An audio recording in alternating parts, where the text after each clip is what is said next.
विष्णुवे नमः। जय श्री सत्यनारायण भगवान की। दोस्तों, आज सुनेंगे पूर्णिमा के दिन सत्यनारायण भगवान की कथा। तो गणेश भगवान का ध्यान करते हुए कथा शुरू करते हैं। ओम गणेशाय नमः। अब भगवान सत्यनारायण की कथा सुनिए। ओम नमो भगवते वासुदेवाय नमः। श्री सत्यनारायण व्रत कथा का प्रथम अध्याय इस प्रकार है। एक समय की बात है, नैमिषारण्य तीर्थ में सौनिकादि 88,000 ऋषियों ने श्री सूत जी से पूछा, हे प्रभु, इस कलयुग में वेद विद्या रहित मनुष्यों को प्रभु भक्ति किस प्रकार मिल सकती है तथा उनका उद्धार कैसे होगा। हे मुनि श्रेष्ठ, कोई ऐसा तप बताइए जिससे थोड़े समय में ही पुण्य मिले और मनवांछित फल भी मिल जाए। इस प्रकार की कथा सुनने की हम इच्छा रखते हैं। सर्वशास्त्रों के ज्ञाता सूत जी बोले, हे वैष्णवों, मैं पूज्य आप सभी ने प्राणियों के हित की बात पूछी है, इसलिए मैं एक ऐसे श्रेष्ठ व्रत को आप लोगों को बताऊंगा जिसे नारद जी ने लक्ष्मी नारायण जी से पूछा था और लक्ष्मीपति ने मुनि श्रेष्ठ नारद जी से कहा था। आप सब इसे ध्यान से सुनिए। एक समय की बात है, योगी राज नारद जी दूसरों के हित की इच्छा लिए अनेकों लोकों में घूमते हुए मृत्यु लोक में आ पहुँचे। यहाँ उन्होंने अनेक योनियों में जन्मे प्रायः सभी मनुष्यों को अपने कर्मों द्वारा अनेकों दुखों से पीड़ित देखा। उनका दुख देख नारद जी सोचने लगे कि कैसा यत्न किया जाए जिसके करने से निश्चित रूप से मानव के दुखों का अंत हो जाए। इसी विचार पर मनन करते हुए वो विष्णु लोक में गए। वहाँ वो देवों के ईश नारायण की स्तुति करने लगे, जिनके हाथों में शंख चक्र गदा और पद्म थे, गले में वरमाला पहने हुए थे। स्तुति करते हुए नारद जी बोले, हे भगवान, आप अत्यंत शक्ति से संपन्न हैं। मन तथा वाणी भी आपको नहीं पा सकती है। आपका आदि मध्य तथा अंत नहीं है। निर्गुण स्वरूप सृष्टि के कारण भक्तों के दुख को दूर करने वाले आपको मेरा नमस्कार। नारद जी की स्तुति सुन विष्णु भगवान बोले, हे मुनि श्रेष्ठ, आपके मन में क्या बात है? आप किस काम के लिए पधारे हैं, उसे निसंकोच कहो। इस पर नारद जी बोले कि मृत्युलोक में अनेकों योनियों में जन्मे मनुष्य अपने कर्मों के द्वारा अनेकों दुखों से दुखी हो रहे हैं। हे नाथ, आप मुझ पर दया रखते हैं तो बताइए कि वो मनुष्य थोड़े प्रयास से ही अपने दुखों से कैसे छुटकारा पा सकते हैं। श्री हरि बोले, हे नारद, मनुष्यों की भलाई के लिए तुमने बहुत अच्छी बात पूछी है। जिसके करने से मनुष्य मोह से छूट जाता है, वह बात मैं कहता हूँ, उसे सुनो। स्वर्गलोक व मृत्युलोक दोनों में एक दुर्लभ उत्तम व्रत है जो पुण्य देने वाला है। आज प्रेमवश होकर मैं उसे तुमसे कहता हूँ। श्री सत्यनारायण भगवान का यह व्रत अच्छी तरह विधान पूर्वक करके मनुष्य तुरंत ही यहाँ सुख भोग कर मरने पर मोक्ष पाता है। श्री हरि के वचन सुन नारद जी बोले कि उस व्रत का फल क्या है और उसका विधान क्या है? यह व्रत किसने किया था? इस व्रत को किस दिन करना चाहिए? सभी कुछ विस्तार से बताइए। नारद जी की बात सुनकर श्री हरि बोले, दुख व शोक को दूर करने वाला, यह सभी स्थानों पर विजय दिलाने वाला है। मानव को भक्ति व श्रद्धा के साथ शाम को श्री सत्यनारायण की पूजा धर्मपरायण होकर ब्राह्मणों व बंधुओं के साथ करनी चाहिए। भक्ति भाव से ही नैवेद्य, केले का फल, घी, दूध और गेहूं का आटा सवाया लें। गेहूं के स्थान पर साठी का आटा, शक्कर तथा गुड़ लेकर वह सभी भक्षण योग्य पदार्थों को मिलाकर भगवान का भोग लगाएं। ब्राह्मणों सहित बंधु बांधवों को भी भोजन कराएं। उसके बाद स्वयं भोजन करें। भजन कीर्तन के साथ भगवान की भक्ति में लीन हो जाएं। इस तरह से सत्यनारायण भगवान का ये व्रत करने पर मनुष्य की सारी इच्छाएं निश्चित रूप से पूरी होती हैं। इस कलिकाल अर्थात कलयुग में मृत्युलोक में मोक्ष का यही एक सरल उपाय बताया गया है। इति सत्यनारायण व्रत कथा का प्रथम अध्याय संपूर्ण। श्रीमन्नारायण नारायण नारायण, भजमन नारायण नारायण नारायण। श्री सत्यनारायण भगवान की जय। भगवान सत्यनारायण की कथा का द्वितीय अध्याय इस प्रकार है। सूत जी बोले, हे ऋषियों, जिसने पहले समय में इस व्रत को किया था उसका इतिहास कहता हूँ, ध्यान से सुनो। सुंदर काशीपुरी नगरी में एक अत्यंत निर्धन ब्राह्मण रहता था। भूख प्यास से परेशान वो धरती पर घूमता रहता था। ब्राह्मणों से प्रेम करने वाले भगवान ने एक दिन ब्राह्मण का वेश धारण कर उसके पास जाकर पूछा, हे विप्र, नित्य दुखी होकर तुम पृथ्वी पर क्यों घूमते हो? दीन ब्राह्मण बोला, मैं निर्धन ब्राह्मण हूँ, भिक्षा के लिए धरती पर घूमता हूँ। हे भगवान, यदि आप इसका कोई उपाय जानते हो तो बताइए। वृद्ध ब्राह्मण कहता है कि सत्यनारायण भगवान मनोवांछित फल देने वाले हैं, इसलिए तुम उनका पूजन करो। इसे करने से मनुष्य सभी दुखों से मुक्त होता है। वृद्ध ब्राह्मण बनकर आए सत्यनारायण भगवान उस निर्धन ब्राह्मण को व्रत का सारा विधान बताकर अंतर ध्यान हो गए। ब्राह्मण मन ही मन सोचने लगा कि जिस व्रत को वृद्ध ब्राह्मण करने को कह गए हैं, मैं उसे जरूर करूँगा। यह निश्चय करने के बाद उसे रात में नींद नहीं आई। वो सवेरे उठकर सत्यनारायण भगवान के व्रत का निश्चय कर भिक्षा के लिए चला गया। उस दिन निर्धन ब्राह्मण को भिक्षा में बहुत धन मिला, जिससे उसने बंधु बांधवों के साथ मिलकर श्री सत्यनारायण भगवान का व्रत संपन्न किया। भगवान सत्यनारायण का व्रत संपन्न करने के बाद वो निर्धन ब्राह्मण सभी दुखों से छूट गया और अनेक प्रकार की संपत्तियों से युक्त हो गया। उसी समय से ये ब्राह्मण हर माह इस व्रत को करने लगा। इस तरह से सत्यनारायण भगवान के व्रत को जो मनुष्य करेगा वो सभी प्रकार के पापों से छूटकर मोक्ष को प्राप्त होगा। जो मनुष्य इस व्रत को करेगा वो भी सभी दुखों से मुक्त हो जाएगा। सूत जी बोले, इस तरह से नारद जी ने नारायण जी का कहा हुआ श्री सत्यनारायण व्रत को मैंने तुमसे कहा। हे विप्रों, मैं अब और क्या कहूँ? ऋषि बोले, हे मुनिवर, संसार में उस विप्र से सुनकर और किस किस ने इस व्रत को किया, हम सब इस बात को सुनना चाहते हैं। इसके लिए हमारे मन में श्रद्धा का भाव है। सूत जी बोले, हे मुनियों, जिस जिसने इस व्रत को किया वो सब सुनो। एक समय वही विप्र धन व ऐश्वर्य के अनुसार अपने बंधु बांधवों के साथ इस व्रत को करने को तैयार हुआ। उसी समय एक एक लकड़ी बेचने वाला बूढ़ा आदमी आया और लकड़ियां बाहर रखकर अंदर ब्राह्मण के घर में गया। प्यास से दुखी वो लकड़हारा उनको व्रत करते देख विप्र को नमस्कार कर पूछने लगा कि आप ये क्या कर रहे हैं तथा इसे करने से क्या फल मिलेगा, कृपया मुझे भी बताएं। ब्राह्मण ने कहा कि सब मनोकामनाओं को पूरा करने वाला यह सत्यनारायण भगवान का व्रत है। इनकी कृपा से ही मेरे घर में धन धान्य आदि की वृद्धि हुई है। विप्र से सत्यनारायण व्रत के बारे में जानकर लकड़हारा बहुत प्रसन्न हुआ। चरणामृत लेकर वो प्रसाद खाने के बाद वो अपने घर गया। लकड़हारे ने अपने मन में संकल्प किया कि आज लकड़ी बेचने से जो धन मिलेगा उसी से श्री सत्यनारायण भगवान का उत्तम व्रत करूँगा। मन में इस विचार को ले बूढ़ा आदमी सिर पर लकड़ियाँ रख उस नगर में बेचने गया जहाँ धनी लोग ज़्यादा रहते थे। उस नगर में उसे अपनी लकड़ियों का दाम पहले से 4 गुना अधिक मिला। बूढ़ा प्रसन्नता के साथ दाम लेकर केले, शक्कर, घी, दूध, दही और गेहूं का आटा ले और सत्यनारायण भगवान के व्रत की अन्य सामग्रियां लेकर अपने घर गया। वहां उसने अपने बंधु बांधवों को बुलाकर विधि विधान से सत्यनारायण भगवान का पूजन और व्रत किया।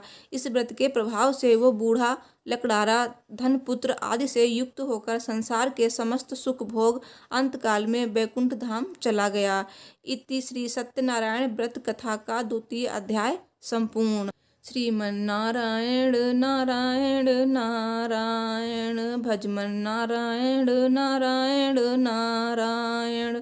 श्री सत्यनारायण भगवान की जय। श्री सत्यनारायण कथा का तृतीय अध्याय इस प्रकार है। सूत जी बोले, हे श्रेष्ठ मुनियों, अब आगे की कथा कहता हूँ। पहले समय में उल्कामुख नाम का एक बुद्धिमान राजा रहता था। वो सत्यवक्ता और जितेंद्रिय था। प्रतिदिन देव स्थानों पर जाता और निर्धनों को धन देकर उनके कष्ट दूर करता था। उसकी पत्नी कमल के समान मुख वाली तथा सती साध्वी थी। भद्रशिला नदी के तट पर उन दोनों ने श्री सत्यनारायण भगवान का व्रत किया। उसी समय साधु नाम का एक वैश्य आया। उसके पास व्यापार करने के लिए बहुत सा धन भी था। राजा को व्रत करते देखकर वो विनय के साथ पूछने लगा, हे राजन, भक्तिभाव से पूर्ण होकर आप ये क्या कर रहे हो? मैं सुनने की इच्छा रखता हूँ, तो आप मुझे बताएं। राजा बोला, हे साधु, अपने बंधु बांधवों के साथ पुत्रादि की प्राप्ति के लिए एक महाशक्तिमान श्री सत्यनारायण भगवान का व्रत व पूजन कर रहा हूँ। राजा के वचन सुन साधु आदर से बोला, हे राजन, मुझे इस व्रत का सारा विधान कहिए। आपके कथानुसार मैं भी इस व्रत को करूँगा। मेरी भी संतान नहीं है और इस व्रत को करने से निश्चित रूप से मुझे संतान की प्राप्ति होगी। राजा से व्रत का सारा विधान सुन व्यापार से निवृत्त हो वो अपने घर गया। साधु वैश्य ने अपनी पत्नी को संतान देने वाले इस व्रत का वर्णन कह सुनाया और कहा कि जब मेरी संतान होगी तब मैं इस व्रत को करूँगा। साधु ने इस तरह से वचन अपनी पत्नी लीलावती को कहे। एक दिन लीलावती पति के साथ आनंदित हो सांसारिक धर्म में प्रवृत्त होकर सत्यनारायण भगवान की कृपा से गर्भवती हो गई। 10वें महीने में उसके गर्भ से एक सुंदर कन्या ने जन्म लिया। दिनों दिन वो ऐसे बढ़ने लगी जैसे कि शुक्ल पक्ष का चंद्रमा बढ़ता है। माता पिता ने अपनी कन्या का नाम कलावती रखा। एक दिन लीलावती ने मीठे शब्दों में अपने पति को याद दिलाया कि आपने भगवान सत्यनारायण के जिस व्रत को करने का संकल्प किया था उसे करने का समय आ गया है। आप इस व्रत को करिए। साधु बोला, हे प्रिय, इस व्रत को मैं उसके विवाह पर करूँगा। इस प्रकार अपनी पत्नी को आश्वासन देकर वो नगर को चला गया। कलावती पिता के घर में रह वृद्धि को प्राप्त हो गई।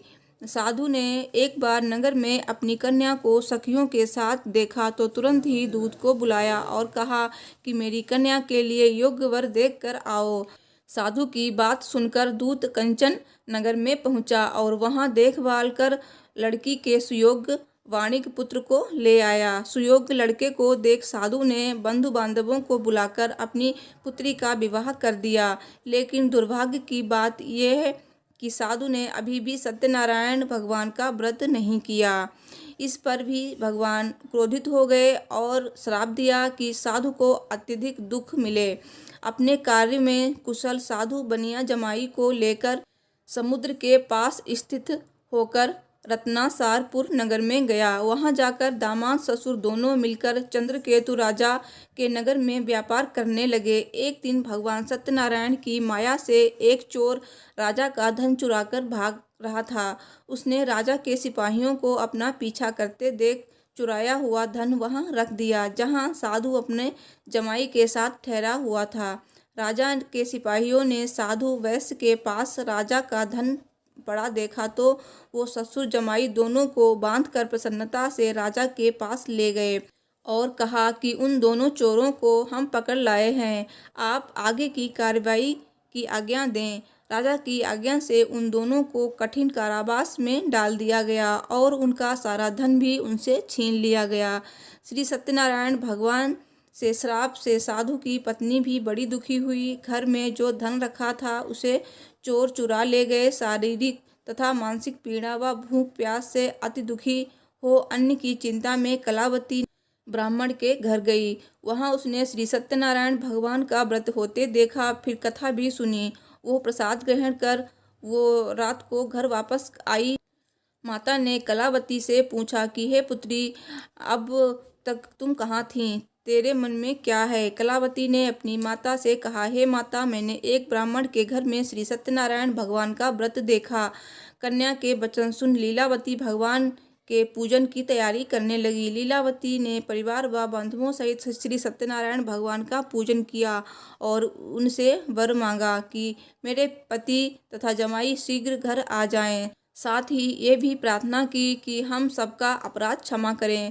श्री सत्यनारायण भगवान इस व्रत से संतुष्ट हो गए और राजा चंद्रकेतु को सपने में दर्शन दे कहा कि हे राजन, तुम उन दोनों वैश्यों को छोड़ दो और तुमने उनका जो धन लिया है उसे वापस कर दो। अगर ऐसा नहीं किया तो मैं तुम्हारा धन, राज्य व संतान सभी को नष्ट कर दूंगा। राजा को यह सब कहकर वो अंतर ध्यान हो गए। प्रातःकाल सभा में राजा ने अपना सपना सुनाया। फिर बोले कि वणिक पुत्रों को कैद से मुक्त कर सभा में लाओ। दोनों ने आते ही राजा को प्रणाम किया। राजा मीठी वाणी में बोला, हे महानुभावों, भाग्यवश ऐसा कठिन दुख तुम्हें प्राप्त हुआ है, लेकिन अब तुम्हें कोई भय नहीं है। ऐसा कह राजा ने उन दोनों को नए वस्त्राभूषण भी पहनाए और जितना धन उनका लिया था उससे दुगना धन वापस कर दिया। दोनों वैश्य अपने घर को चल दिए। इति श्री सत्यनारायण व्रत कथा का तृतीय अध्याय संपूर्ण। श्रीमन्नारायण नारायण नारायण, भजमन नारायण नारायण नारायण। श्री सत्यनारायण भगवान की जय। श्री सत्यनारायण कथा का चतुर्थ अध्याय इस प्रकार है। सूत जी बोले, वैश्य ने मंगलाचरण कर अपनी यात्रा आरंभ की और अपने नगर की ओर चल दिए। उनके थोड़ी दूर जाने पर एक दंडी वेशधारी श्री सत्यनारायण ने उनसे पूछा, हे साधु, तेरी नाव में क्या है? अभिवाड़ी वणिक हंसता हुआ बोला, दंडी, आप क्यों पूछते हो? क्या धन लेने की इच्छा है? मेरी नाव में तो बेलवा पत्ते भरे हुए हैं। वैश्य के कठोर वचन सुन भगवान बोले, तुम्हारा वचन सत्य हो। दंडी ऐसे वचन कह वहां से दूर चले गए। कुछ दूर जाकर समुद्र के किनारे बैठ गए। दंडी के जाने के बाद साधु वैश्य ने नित्य क्रिया के पश्चात नाव को ऊंची उठते देखकर अचंभा माना और नाव में बेल पत्ते देख आदि वो मूर्छित हो जमीन पर गिर पड़ा। मूर्छा खुलने पर वो अत्यंत शोक में डूब गया। तब उसका दामाद बोला कि आप शोक न मनाएं, ये दंडी का शाप है, इसलिए हमें उनकी शरण में जाना चाहिए, तभी हमारी मनोकामना पूरी होंगी। दामाद की बात सुनकर वो दंडी के पास पहुंचा और अत्यंत भक्तिभाव नमस्कार करके बोला, मैंने आपसे जो असत्य वचन कहे थे उसके लिए मुझे क्षमा कीजिए। ऐसा कहकर महान शोकातुर हो रोने लगा। तब दंडी भगवान बोले, हे वणिक पुत्र, मेरी आज्ञा से बार बार तुम्हें दुख प्राप्त हुआ है। तू मेरी पूजा से विमुख हुआ। साधु बोला, हे भगवान, आपकी माया से ब्रह्मा आदि देवता भी आपके रूप को नहीं जानते, तब मैं अज्ञानी कैसे जान सकता हूँ? आप प्रसन्न होइए, अब मैं समर्थ के अनुसार आपकी पूजा करूँगा। मेरी रक्षा करो और पहले के समान नौका में धन भर दो। साधु वैश्य के भक्तिभाव वचन सुनकर भगवान प्रसन्न हो गए और उसकी इच्छानुसार वरदान देकर अंतर ध्यान हो गए। ससुर जमाई जब नाव पर आए तो नाव धन से भरी हुई थी। फिर वहीं अपने अन्य साथियों के साथ भगवान सत्यनारायण का पूजन कर अपने नगर को चल दिए। जब नगर के नज़दीक पहुँचे तो दूत को घर पर खबर करने के लिए भेज दिया। दूत साधु की पत्नी को प्रणाम कर कहता है कि मालिक अपने दामाद सहित नगर के निकट आ गए हैं। दूत की बात सुन साधु की पत्नी लीलावती ने बड़े हर्ष के साथ सत्यनारायण भगवान का पूजन कर अपनी पुत्री कलावती से कहा कि मैं अपने पति के दर्शन को जाती हूँ, तू कार्य पूर्ण कर शीघ्र आ जा। माता के ऐसे वचन सुन कलावती जल्दी से प्रसाद छोड़ अपने पति के पास चली गई। प्रसाद की अवज्ञा के कारण श्री सत्यनारायण भगवान रुष्ट हो गए और नाव सहित उसके पति को पानी में डुबो दिया। कलावती अपने पति को वहां ना पाकर रोती हुई जमीन पर गिर पड़ी। नौका को डूबा हुआ देख वो कन्या को रोता देख साधु दुखी होकर बोला कि हे प्रभु, मुझसे तथा मेरे परिवार से जो भी भूल हुई है उसे क्षमा करें। साधु के दीन वचन सुनकर श्री सत्यनारायण भगवान प्रसन्न हो गए और आकाशवाणी हुई, हे साधु, तेरी कन्या मेरे प्रसाद को छोड़कर आई है, इसलिए उसका पति अदृश्य हो गया है। यदि वो घर जाकर प्रसाद खाकर लौटती है तो इससे इसका पति अवश्य मिलेगा। ऐसी आकाशवाणी सुन कलावती घर पहुंचकर प्रसाद खाती है और फिर आकर अपने पति के दर्शन करती है।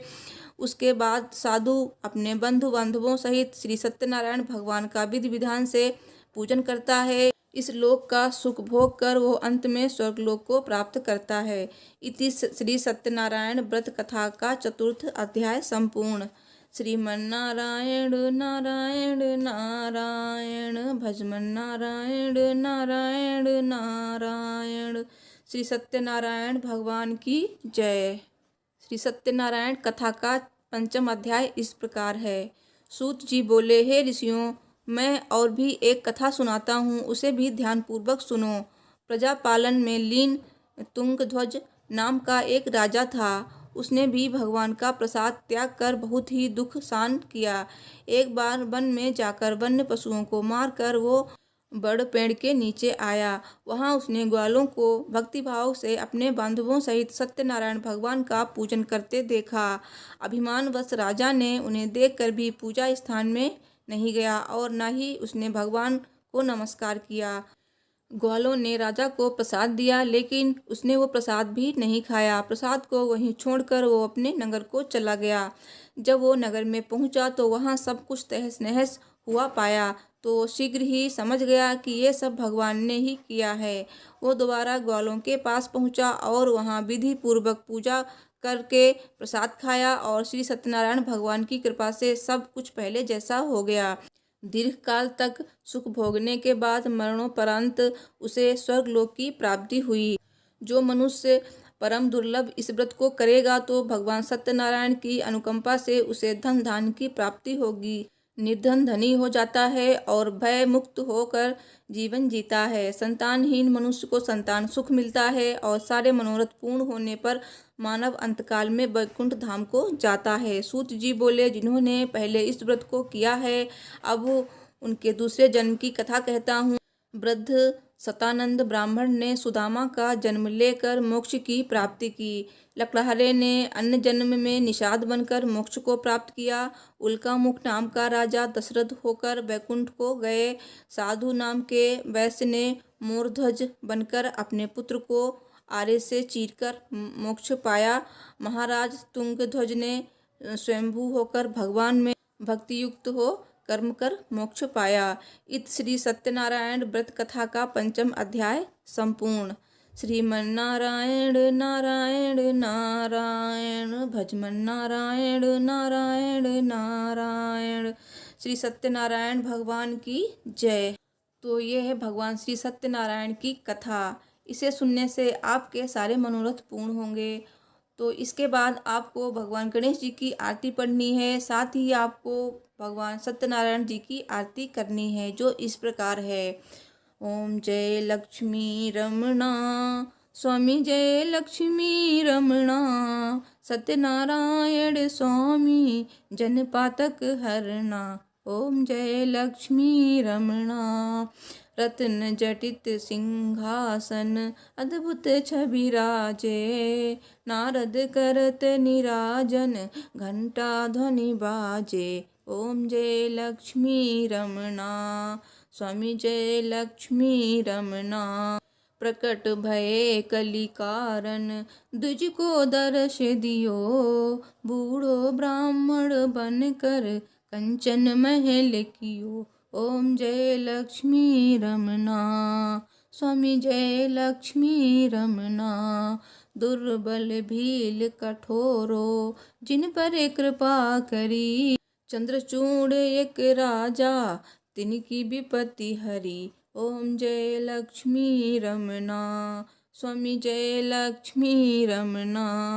वैश्य मनोरथ पायो श्रद्धा तजी दीन्ही, सो फल भोग्यो प्रभु जी फिर स्तुति कीन्ही। ओम जय लक्ष्मी रमणा स्वामी, जय लक्ष्मी रमणा। भक्ति भाव के कारण छिन छिन रूप धर्यो, श्रद्धा धारण कीन्ही तिनके काज सरयो। ओम जय लक्ष्मी रमणा स्वामी, जय लक्ष्मी रमणा। ग्वाल बाल संग राजा वन में भक्ति करी, मनवांछित फल दीन्हो दीन दयाल हरि। ओम जय लक्ष्मी रमणा स्वामी, जय लक्ष्मी रमणा। चढ़त प्रसाद सबायो कदली फल में बा, धूप दीप तुलसी से राजी सत्य देवा। ओम जय लक्ष्मी रमणा स्वामी, जय लक्ष्मी रमणा। सत्यनारायण जी की आरती जो कोई नर गावे, रिद्धि सिद्धि सुख संपत्ति सहज रूप पावे। ओम जय लक्ष्मी रमना स्वामी जय लक्ष्मी रमना, सत्यनारायण स्वामी जन पातक हरना। ओम जय लक्ष्मी रमना। बोलो गणेश जी की जय, बोलो श्री सत्यनारायण भगवान की जय, बोलो लक्ष्मी नारायण की जय। तो दोस्तों वीडियो को लाइक, चैनल को सब्सक्राइब कीजिए, कमेंट बॉक्स में जय श्री हरि विष्णु जी अवश्य लिखिए। मिलती हूँ नेक्स्ट वीडियो में। Thanks for watching. हर हर महादेव, जय माता दी।